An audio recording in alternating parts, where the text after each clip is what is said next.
বিসমিল্লাহির রহমানির রহিম। মাননীয় সংসদ সদস্যবৃন্দ, আসসালামু আলাইকুম। ফ্যাসিবাদের নির্মমতার শিকার অসংখ্য মানুষের কান্না আর হাজারো প্রাণের আত্মত্যাগের মধ্যে দিয়ে অবশেষে আজ থেকে পুনরায় যাত্রা শুরু হতে যাচ্ছে জনগণের ভোটে জনগণের কাছে জবাবদিহিমূলক সত্যিকার অর্থে জনপ্রতিনিধিশীল জাতীয় সংসদ। বাংলাদেশের জাতীয় সংসদের রাজনীতির এই ঐতিহাসিক মুহূর্তে আমি আল্লাহর দরবারে শুকরিয়া জানাই, যার অশেষ রহমতে আমরা একটি ন্যায়ভিত্তিক গণতান্ত্রিক মানবিক বাংলাদেশ প্রতিষ্ঠার লক্ষ্যে যাত্রা শুরু করতে পেরেছি। 1971 সালের স্বাধীনতা যুদ্ধের থেকে শুরু করে 2024 সালের দেশ এবং জনগণের স্বাধীনতা রক্ষার যুদ্ধ সহ এই পর্যন্ত দেশে গণতন্ত্র এবং মানুষের অধিকার প্রতিষ্ঠার সংগ্রামে যারা শহীদ হয়েছেন, ত্রয়োদশ জাতীয় সংসদ শুরুর এই যাত্রা লগ্নে আমি তাদেরকে কৃতজ্ঞতার সঙ্গে স্মরণ করছি। এই আন্দোলন সংগ্রামে যেসব মায়েরা তাদের সন্তান হারিয়েছেন, যেসব সন্তানেরা তাদের প্রিয়জন হারিয়েছেন, যেসব পরিবার তাদের সন্তান স্বজন হারিয়েছেন, যেসব আহত মানুষকে তাদের স্বাচ্ছন্দ্যের জীবন হারাতে হয়েছে, যেসব মানুষগুলো নির্যাতন, নিপীড়ন, রাজনৈতিক হয়রানি কিংবা মিথ্যে মামলা শিকার হয়ে সর্বস্ব হারিয়েছেন, আমি তাদের সকলের অবদানকেও কৃতজ্ঞতার সঙ্গে স্মরণ করছি। দেশের ছাত্র জনতা, কৃষক, শ্রমিক, শিক্ষক, কবি, সাহিত্যিক, সাংবাদিক, চিকিৎসক, প্রকৌশলী, আইনজীবী, কামার কুমার, জেলে তাঁতি, গাড়ি চালক, ব্যবসায়ী এবং সরকারি বেসরকারি চাকরিজীবী, গৃহিণী, সারা দেশে গণতান্ত্রিক রাজনৈতিক দলের নেতা কর্মী সমর্থক তথা সর্বস্তরের সকল শ্রেণী পেশার মানুষ যাদেরকে গুম, খুন, হত্যা, নির্যাতন, নিপীড়ন, মিথ্যা হামলা মামলা কিংবা জীবন্ত মানুষের কবরস্থান তুল্য বর্বর বন্দিশালা, আয়নাঘর, কোনো কিছু দিয়েই যাদের গণতান্ত্রিক আকাঙ্ক্ষাকে রুখে দেওয়া যায়নি, যাদের সাহসী ভূমিকায় দেশে পুনরায় গণতন্ত্র ফিরে এসেছে, আমি ত্রয়োদশ জাতীয় সংসদের এই যাত্রা লগ্নে দেশের স্বাধীনতা প্রিয় গণতান্ত্রিক আমি বীর ছাত্র জনতাকে জানাই অভিনন্দন।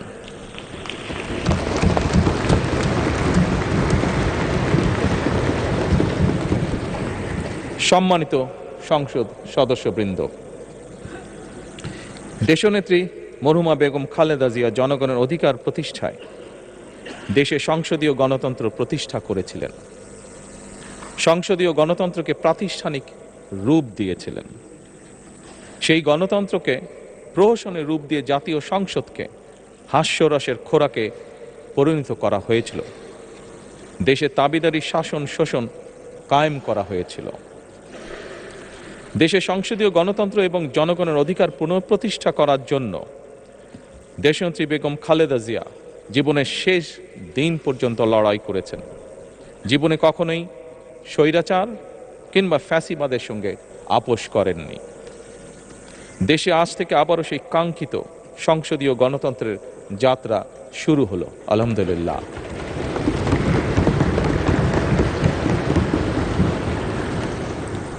সংসদীয় রাজনীতি প্রতিষ্ঠাতা খালেদা জিয়া দেশ এবং জনগণের সাফল্যে এই শুভ মুহূর্তটি দেখে যেতে পারেননি। আজ তাই এই জাতীয় সংসদে দাঁড়িয়ে আমরা দেশ এবং জনগণের স্বার্থে আপসীর নেতৃত্ব, ব্যক্তিত্ব, স্মরণীয়, বরণীয়, অনুকরণীয় রাজনীতিবিদ মরহুমা খালেদা জিয়াকে গভীর শ্রদ্ধার সঙ্গে স্মরণ করছি।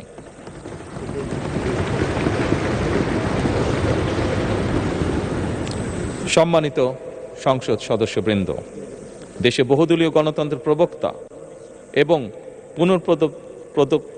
প্রবর্তক, স্বাধীনতার ঘোষক শহীদ প্রেসিডেন্ট জিয়াউর রহমানের একটি উক্তির কথা আপনাদের সামনে আমি স্মরণ করতে চাই।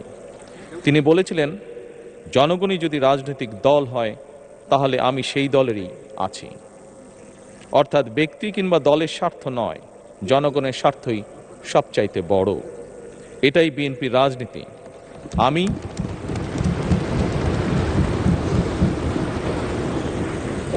আমি প্রথমবারের মতন বাংলাদেশ জাতীয়তাবাদী দল বিএনপি থেকে জাতীয় সংসদ সদস্য নির্বাচিত হয়েছি। জাতীয় সংসদের সংসদীয় দলের নেতা নির্বাচিত হয়েছি। জাতীয় সংসদে দলের প্রতিনিধিত্ব করলেও প্রধানমন্ত্রী হিসাবে আমি এই জাতীয় সংসদে দেশের প্রতিনিধিত্ব করছি। দল, মত, ধর্ম, বর্ণ নির্বিশেষে দেশের জনগণের প্রতিনিধিত্ব করছি। আমার রাজনীতি দেশ এবং জনগণের স্বার্থ রক্ষা করার রাজনীতি। বিএনপির রাজনীতি জনগণের জীবন মান উন্নয়ন এবং স্বনির্ভর বাংলাদেশ গড়ার রাজনীতি। প্রতিটি পরিবারকে স্বনির্ভর করাই আমাদের রাজনীতির লক্ষ্য।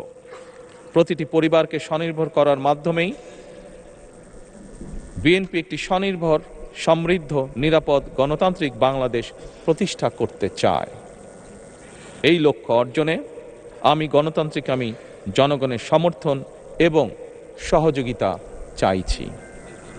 এই মহান জাতীয় সংসদে সকল দলের নির্বাচিত প্রতিজন সংসদ সদস্যের সমর্থন এবং সহযোগিতা আশা করছি।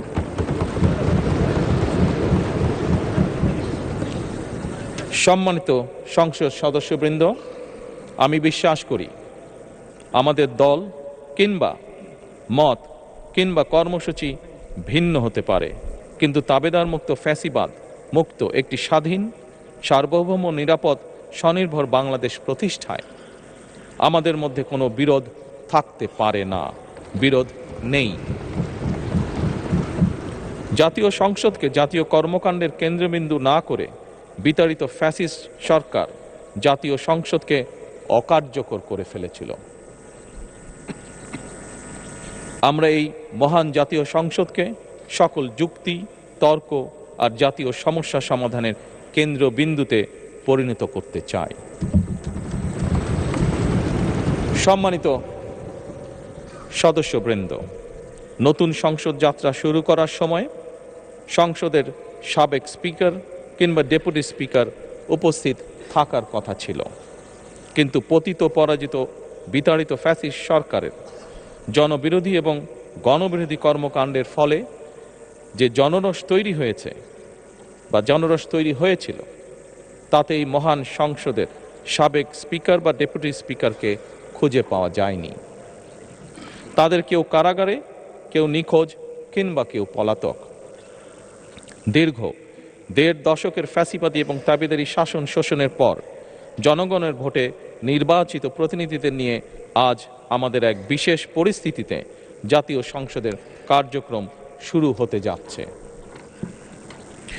এমন পরিস্থিতিতে আমরা সংবিধান এবং সংসদের কার্যপ্রণালী বিধির বিধান অনুসরণ পূর্বক ত্রয়োদশ জাতীয় সংসদে সভাপতিত্ব করার জন্য আজ আমি প্রবীণ রাজনীতিবিদ এবং 5 বারের মতন নির্বাচিত জাতীয় সংসদ সদস্য জনাব ডক্টর খন্দকার মোশাররফ হোসেনের নাম প্রস্তাব করছি।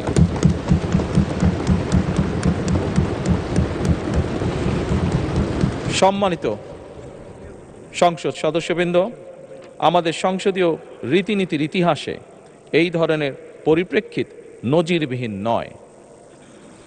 1973 সালে তৎকালীন প্রধানমন্ত্রী মরহুম শেখ মুজিবুর রহমান ওই সংসদের সদস্য মাওলানা আব্দুর রশিদ তর্কবাধীশের নাম প্রস্তাব করেছিলেন এবং তার সভাপতিত্বে বাংলাদেশের প্রথম সংসদের প্রথম অধিবেশন শুরু হয়েছিল।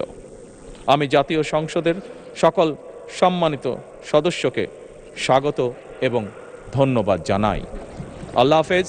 বাংলাদেশ জিন্দাবাদ।